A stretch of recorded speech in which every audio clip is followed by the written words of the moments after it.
잘못했어. 빨리 전화 받아. Halo penyuka film, apa kabar? Harapan saya masih sama, semoga kita semua sehat dan bahagia selalu.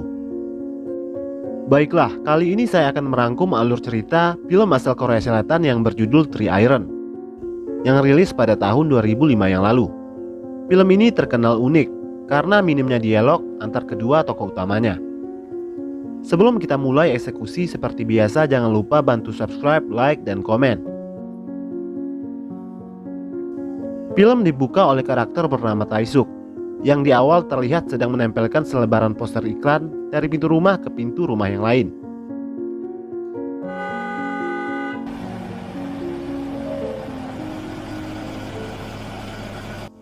Keesokan harinya dia akan kembali lagi untuk mengecek apakah selebaran yang dia tempel kemarin masih utuh atau sudah rusak. Jika sudah rusak, artinya di dalam rumah itu sedang ada orang. Dan jika masih utuh, kemungkinan rumah tersebut sedang kosong atau penghuninya sedang berpergian. Setelah itu dia akan masuk ke rumah tersebut, bukan untuk mencuri barang-barang berharga yang ada di dalamnya, tapi hanya untuk menumpang mandi, makan, dan tidur. Dengan kata lain, dia hanyalah numpang menginap atau bermalam saja di rumah itu.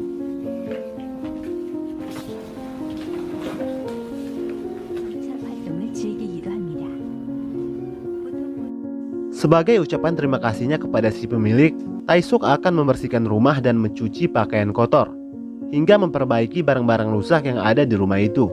Sungguh kebiasaan yang buruk dan juga aneh, tapi itulah kegiatan yang dia lakukan setiap harinya. Sebelum pergi, dia akan berfoto bersama foto si pemilik rumah sebagai kenang-kenangan. Selanjutnya dia akan menuju ke rumah kosong yang lainnya. Kali ini dia masuk ke rumah yang lumayan besar dan mewah. Namun tanpa dia sadari, dia tidaklah sendirian di rumah itu.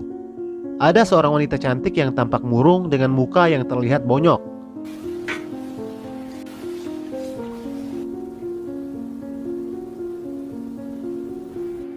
내가 잘못했어. 빨리 전화 받아.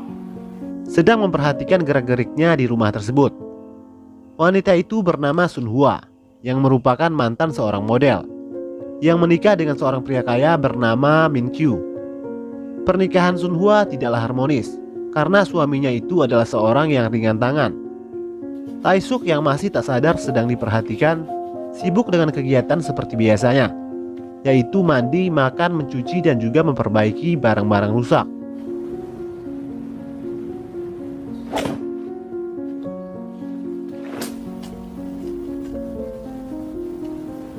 Lalu pada malam harinya menjelang tidur, Tae-suk menggunakan objek foto Sun Hwa yang ada di majalah.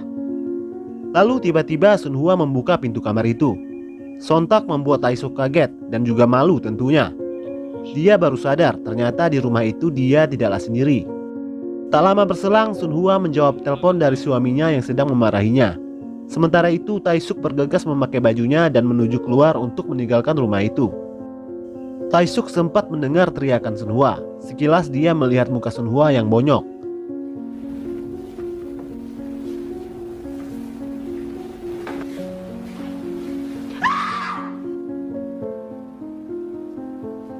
Lalu dia pun pergi.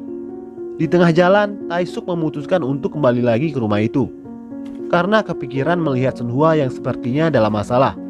Sesampainya dia melihat Sun Hwa tengah menangis terisak-isak di dalam bak mandi. Merasa iba, dia pun mengambil pakaian kotor milik Sun Hwa dan menggantinya dengan yang baru. Sun Hwa yang sudah selesai mandi lalu memakai pakaian yang dipilih oleh Tae-suk.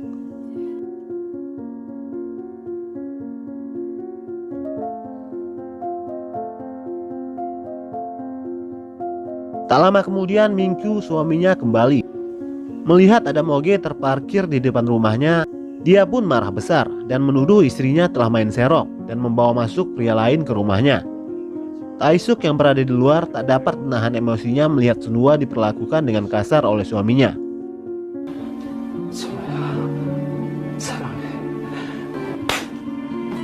Min Kyu yang melihat ada orang asing masuk ke rumahnya mencoba untuk menelpon polisi. Melihat itu, Tae-suk memukul kencang bola golf ke arah Min Kyu berkali-kali, hingga dia tumbang karena menahan rasa sakit.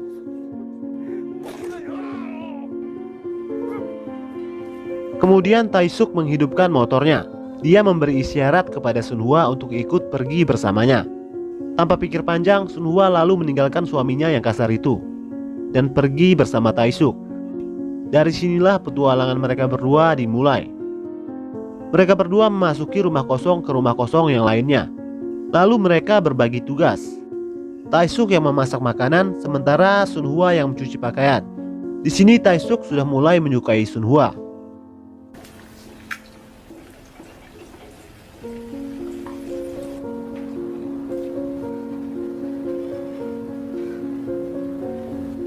Setelah selesai, seperti biasa mereka berdua berfoto. Rumah kosong selanjutnya yang mereka masuki adalah rumah seorang petinju. Di dalamnya Sun Hua meminta Taisuk untuk memotong rambutnya. Mukanya yang tadinya muram sekarang sudah berubah menjadi sedikit lebih ceria.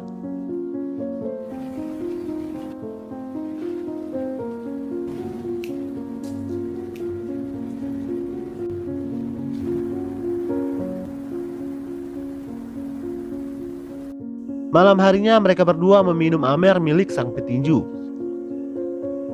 Sun Hua yang menangis karena memikirkan nasibnya yang malang ditenangkan oleh Taisuk. Sun Hua yang tak ingin tidur sendirian meminta Taisuk untuk tidur dengannya.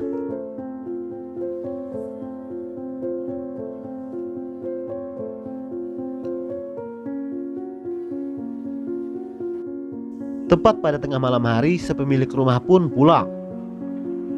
Seorang petinju yang melihat ada dua orang asing tertidur pulas di kamarnya bisa ditebak apa yang akan terjadi selanjutnya. Taisuk pun babak belur dihajar oleh si petinju. 그리고 남의 잠옷은 왜 입고 있어? Beruntung dia masih berbaik hati, tidak melaporkan mereka berdua ke kantor polisi. Taisuk yang masih emosi karena telah dihajar, memilih menenangkan hatinya dengan bermain golf di tengah jalan raya. Sun Hua sudah melarangnya untuk berhenti bermain, namun Taisuk tidak memperdulikannya. Dan tiba-tiba bola golf yang dia pukul mengenai pengendara mobil.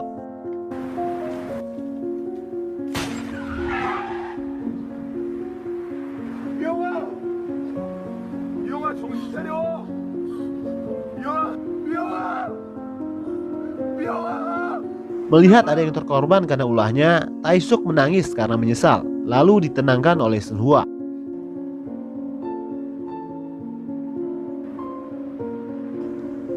Pada malam harinya mereka pun bercocok tanam di rumah kosong.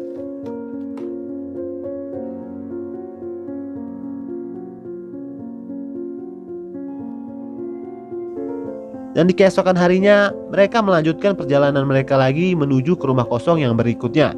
Dan di rumah kosong itu mereka menemukan pemiliknya, seorang pria lansia telah tewas di dapur. Taisuk sudah mengajak Sun Hua untuk meninggalkan rumah itu. Namun dia menolak dan memilih memandikan dan mengkafankan jasad si pemilik rumah itu. Lalu mereka menguburnya di belakang rumah. Setelah selesai mereka lalu makan siang.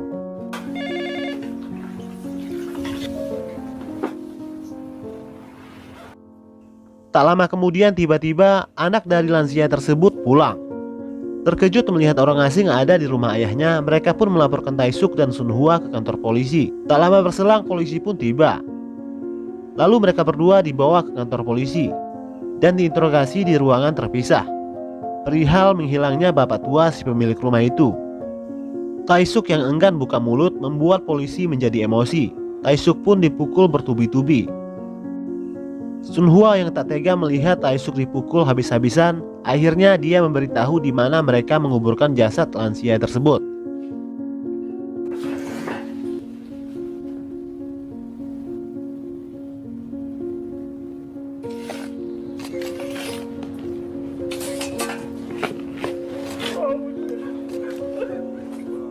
Sementara itu polisi menelpon Mingqiu, suami dari Sun Hua, untuk menjemput istrinya yang telah masuk dalam daftar orang hilang itu. Di kantor polisi dia sempat menyerang Taisuk. Dia tak mampu menahan emosinya karena Taisuk telah melarikan istrinya. 좋았는데요. 예. 모시고 가세요.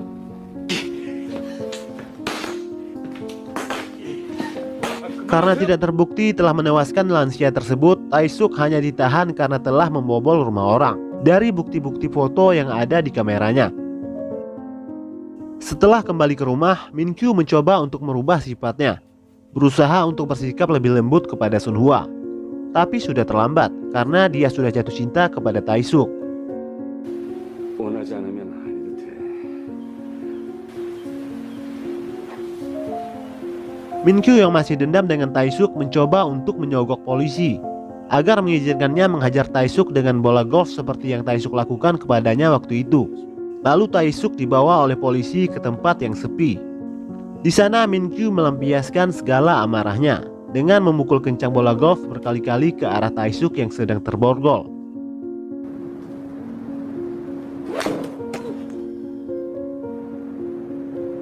Setelah itu Tae-suk dibawa lagi ke penjara. Dan di penjara inilah entah bagaimana caranya dia mendalami ilmu invisible atau mengasah kemampuan bersembunyi dengan mengatur laju gerak tubuhnya tanpa mengeluarkan suara. Setiap hari Tae-suk menjadikan sipir penjara sebagai objek melatih ilmu barunya itu. Sipir penjara itu pun dibuat kesal dengan aksi menghilangnya tersebut. Akibatnya Tae-suk sering dihajar dengan pentungan milik si sipir. 왜 자꾸 숨어?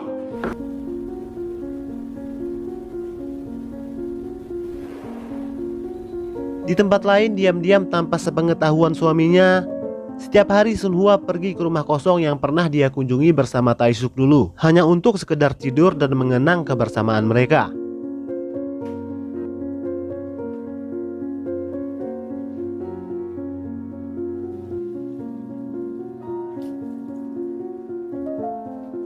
Kemampuan bersembunyi Tae-suk semakin hari semakin baik, hingga sipir penjara tersebut terkecoh dengan aksinya. 너 내 뒤에 있지? 좀 더 연습해야 되겠네. Min Kyu dapat kabar dari polisi kalau Tae-suk akan segera keluar dari penjara. Lalu dia mengajak Sun Hwa untuk pindah dari rumah itu. Namun dia menolak. Singkat cerita, Tae-suk pun akhirnya bebas. Lalu dia mempraktekkan ilmu barunya dengan membalaskan dendamnya kepada polisi yang menerima sogokan tadi.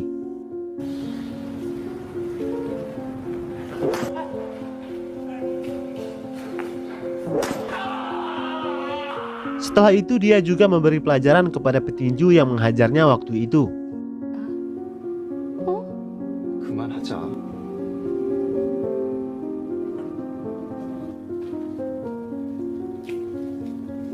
Selanjutnya kita semua tahu kemana dia akan pergi. Tentu saja ke tempat kekasih hatinya, yaitu Sun Hwa. Malam itu Min Kyu seperti mendengar langkah kaki seseorang. Setelah menyadari tidak ada siapa-siapa, lalu dia pun melanjutkan tidurnya. Namun Sun Hwa menyadari kalau itu adalah Tae-suk. Setelah suaminya tidur, dia keluar dari kamar untuk bertemu dengan Tae-suk. Mereka pun reunian di depan cermin.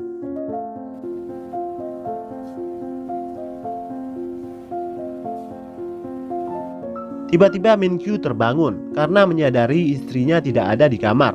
Min Kyu bertanya apa yang sedang kamu lakukan. Dan untuk pertama kalinya di film ini, Sun Hwa berbicara dan mengucapkan kata "aku mencintaimu". Min Kyu berpikir kalau ucapan itu adalah untuk dirinya. Padahal ucapan itu ditujukan oleh Sun Hwa kepada Tae-suk. Keesokan paginya Sun Hwa memasak makanan untuk porsi 3 orang. Min Kyu berpikir kalau makanan itu dimasak oleh Sun Hwa untuk dirinya. Dia masih tak menyadari kalau ada Tae-suk yang juga tinggal di rumah itu dan juga ikut makan tepat berada di belakangnya.